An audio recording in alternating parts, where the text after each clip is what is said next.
Shalom, selamat malam Bapak Ibu Saudara Saudari pendengar setia Naikol GPIB. Bertemu kembali di dalam Naikol GPIB Selasa 21 Mei 2024 bersama dengan saya Pendeta Timotius Edward. Di malam ini Bapak Ibu kita akan bersama-sama merenungkan kebenaran firman Tuhan. Namun sebelumnya mari kita berdoa. Ya Tuhan, kami datang kepadamu dengan hati dan pikiran yang rindu akan sabda kebenaran firman Tuhan. Sesaat lagi Tuhan kami akan membaca dan merenungkannya.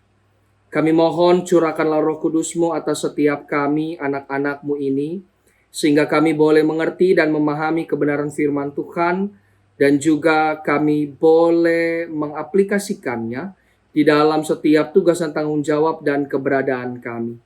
Bersabdalah ya Tuhan, karena kami umat-Mu telah siap untuk mendengarkannya. Di dalam nama anak-Mu Kristus Yesus Sang Firman yang hidup, kami berdoa. Amin. Bapak Ibu Saudara-saudari yang Tuhan Yesus kasihi, pembacaan Alkitab kita pada saat ini dibacakan dari Kisah Para Rasul pasal 2, ayatnya yang ke-37 sampai ayatnya yang ke-40. Saya akan membacakannya bagi kita sekalian. Kisah Para Rasul pasal 2 ayatnya yang ke-37 sampai ayatnya yang ke-40 berdasarkan Alkitab terjemahan baru edisi kedua yang mengatakan, ketika mereka mendengar hal itu, hati mereka tersayat. Lalu mereka bertanya kepada Petrus dan rasul-rasul yang lain, apa yang harus kami perbuat, saudara-saudara? Jawab Petrus kepada mereka, bertobatlah dan hendaklah kamu masing-masing dibaptis dalam nama Yesus Kristus untuk pengampunan dosa. Maka kamu akan menerima karunia, yaitu Roh Kudus. Sebab bagi kamulah janji itu, bagi anak-anakmu dan bagi semua orang yang masih jauh, sebanyak yang akan dipanggil oleh Tuhan Allah kita. Dengan banyak perkataan lain lagi, ia bersaksi dan mendesak mereka, katanya, berilah dirimu diselamatkan dari generasi yang jahat ini. Demikianlah pembacaan Alkitab. Berbahagialah setiap kita yang mendengar, merenungkan dan melakukan firman Tuhan. Terpujilah Kristus. Haleluya. Selamat malam Bapak Ibu Saudara-saudari pendengar setia Naikol GPIB dimanapun Anda berada. Saudaraku, malam ini kita bersama-sama merenungkan Kisah Para Rasul pasal 2 ayat 37 sampai 40. Di mana Bapak Ibu, ketika Roh Kudus tercurah ke atas setiap murid, ada orang-orang yang takjub dan juga ada orang-orang yang cukup skeptis, malahan menyindir mereka. Bapak Ibu, lalu Petrus bangkit berdiri dan menyampaikan beberapa khotbahnya kepada mereka, dan ia juga mengutip firman Tuhan yang ada di dalam Yoel pasal 2 ayat 28 sampai 32. Ia menyampaikan akan Kristus yang telah berkorban, yang telah mati, telah bangkit, bahkan telah naik ke surga. Yang mana ia menunjukkan bahwa semua itu adalah pekerjaan tangan Allah. Ketika mendengar khotbah Petrus yang cukup menggerakkan hati mereka ini Bapak Ibu, di ayat 37 dikatakan, ketika mendengar hal itu, hati mereka tersayat dan mereka bertanya kepada Petrus, apa yang harus kami perbuat, saudara-saudara?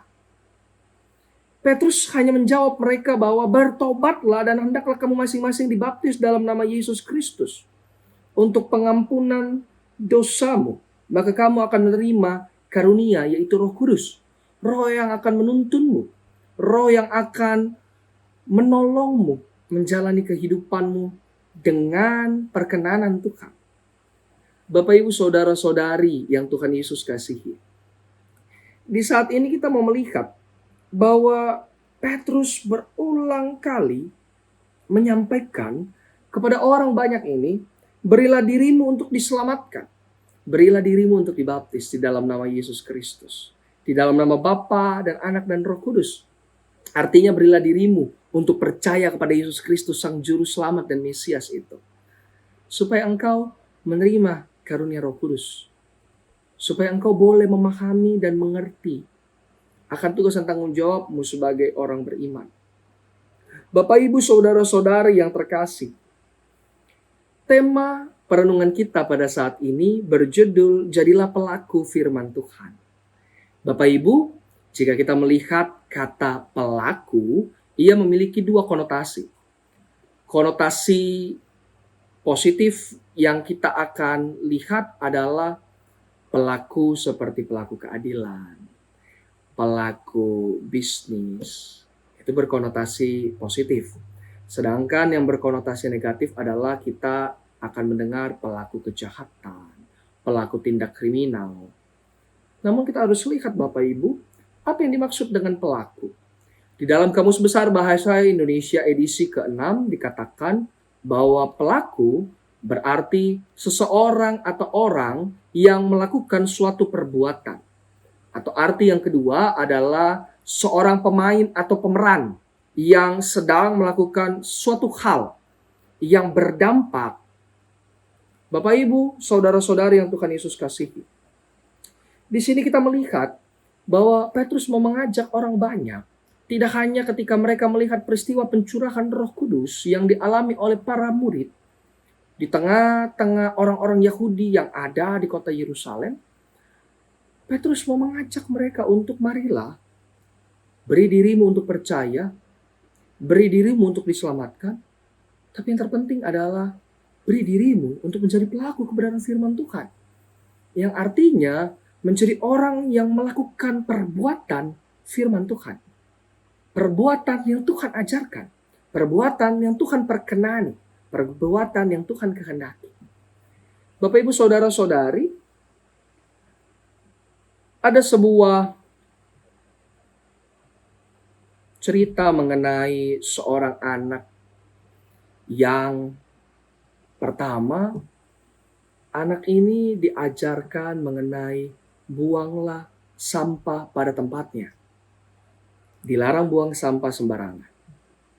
Anak yang kedua juga diajarkan mengenai jangan buang sampah sembarangan. Buanglah sampah pada tempatnya. Anak yang pertama dan anak yang kedua ini menerima pengajaran yang sama. Pengajaran bahwa tidak boleh membuang sampah sembarangan, harus membuang sampah pada tempatnya.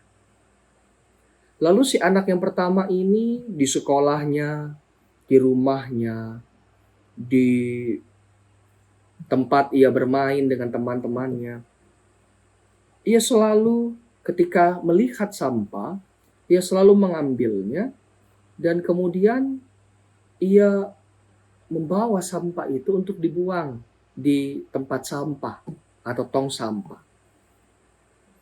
Lalu anak yang kedua ketika melihat ada sampah di sekolahnya, di keluarganya, atau ketika ia berada di luar, ketika ia melihat sampah, terkadang ia mengambilnya, lalu ia membawanya untuk dibuang ke tempat sampah atau tong sampah, atau terkadang juga, kadang ia mengabaikannya saja.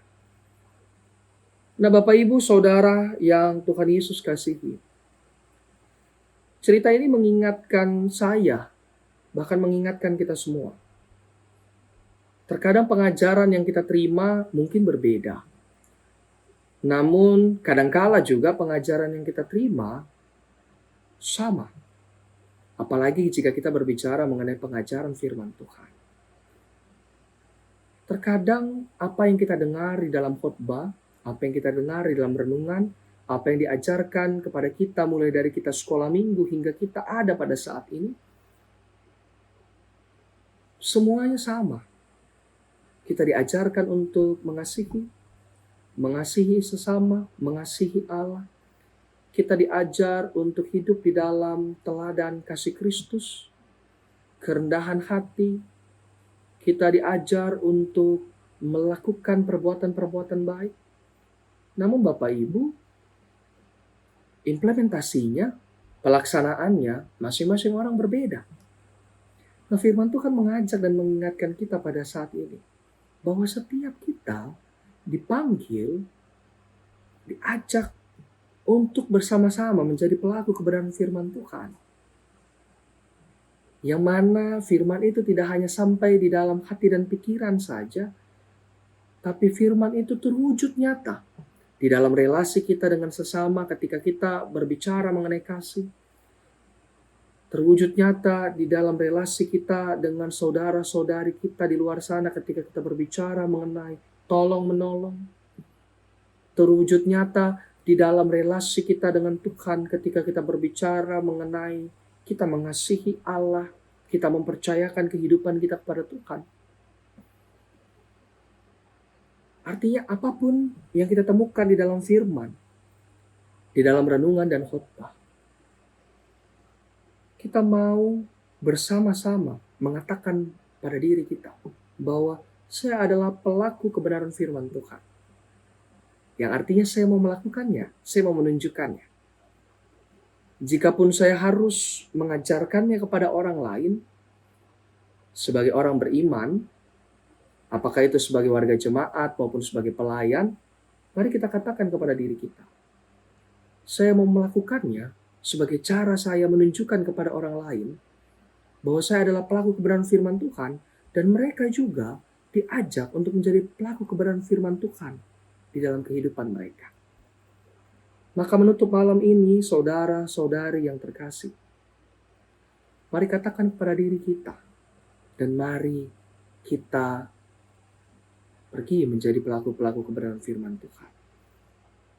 Ketika esok hari kita bangun, kita bersyukur akan penyertaan Tuhan, mari katakan kembali, saya akan menjadi pelaku kebenaran firman Tuhan melalui setiap tutur kata, sikap hidup, tingkah laku saya. Meskipun saya tahu itu adalah sulit, meskipun saya tahu itu penuh dengan tantangan, tapi saya mau berusaha menjadi pelaku kebenaran firman Tuhan di dalam kehidupan saya. Tuhan memberkati. Tuhan memampukan setiap kita, saudara-saudari, saya, untuk terus menjadi pelaku-pelaku kebenaran firman Tuhan di tengah-tengah gereja, masyarakat, keluarga, bangsa, bahkan negara. Sehingga setiap orang yang telah mengenal Allah maupun tidak, mereka boleh melihat kebenaran firman itu di dalam setiap perbuatan yang kita lakukan sebagai pelaku kebenaran firman itu. Amin untuk firman Tuhan. Saudara-saudari, mari kita berdoa. Biarlah firman Tuhan ini boleh menjadi kekuatan bagi kita nantinya. Kita berdoa. Tuhan, kami berterima kasih untuk kebenaran firman-Mu yang boleh kami dengarkan. Biarlah firman ini menjadi kesegaran bagi kami dan kembali mengingatkan kami bahwa kebenaran firman Tuhan yang kami baca, kami dengar dan kami renungkan tidak hanya cukup berhenti sampai di situ, tapi kami harus menjadi pelaku kebenaran firman Tuhan. Kami harus mewujud nyatakannya di dalam hati, pikiran, setiap karya layan, di dalam sikap, bahkan tutur kata kami. Sehingga dimanapun kami berada, orang-orang boleh melihat, orang-orang boleh merasakan kebenaran firman Tuhan itu melalui diri kami. Tuhan, di malam hari ini, setiap kami, ketika kami mau beristirahat, kami turut mempercayakan ya Bapa, malam istirahat kami ini, biarlah Tuhan sajalah yang juga melindungi kami dan menuntun kami. Sehingga esok hari kami boleh bangun dengan nafas kehidupan yang baru dan terbaik daripada Tuhan untuk kembali menjalani hidup kami dan menikmati setiap anugerah kehidupan yang Tuhan juga telah persiapkan bagi kami. Esok hari kami mau mengatakan kembali kepada diri kami, kami adalah pelaku-pelaku kebenaran firman Tuhan, dan kami mau terus melakukannya di dalam setiap kehidupan kami hari demi hari. Setiap kami yang bergumul dan berjuang, tolonglah kami ya Tuhan, berikanlah kami kekuatan, ketenangan dan kemampuan untuk melalui segala sesuatunya. Bagi kami yang letih lesuh dan berbeban berat, Tuhan yang memberikan kesegaran bagi kami untuk terus dapat menikmati dan mensyukuri anugerah kehidupan ini. Bagi kami yang lemah di dalam kesehatan dan tubuh fisik, Tuhan berikanlah bagi kami kiranya kesembuhan dan pemulihan. Hanya ini sajalah doa dan permohonan kami ya Bapa. Inilah ungkapan syukur kami ya Tuhan. Biar akhirnya Tuhan mau mendengarkannya dan Tuhan mau menjawabnya seturut dan sesuai dengan apa yang Tuhan kehendaki di dalam kehidupan kami. Ampunilah dosa kesalahan kami ya Bapa, baharulah hati dan pikiran kami. Di dalam nama anakmu Kristus Yesus, Tuhan dan Juru Selamat kami yang hidup, kami berdoa. Amin. Bapak, Ibu, Saudara-saudari yang Tuhan Yesus kasihi, demikianlah renungan singkat. Kiranya dapat menjadi kesegaran dan kekuatan bagi setiap kita. Dan ingatlah bahwa setiap kita adalah pelaku-pelaku kebenaran firman Tuhan dimanapun kita berada. Maka selamat menjadi pelaku-pelaku firman itu di dalam keberadaanmu masing-masing. Selamat malam, selamat beristirahat. Tuhan Yesus memberkati kita sekalian.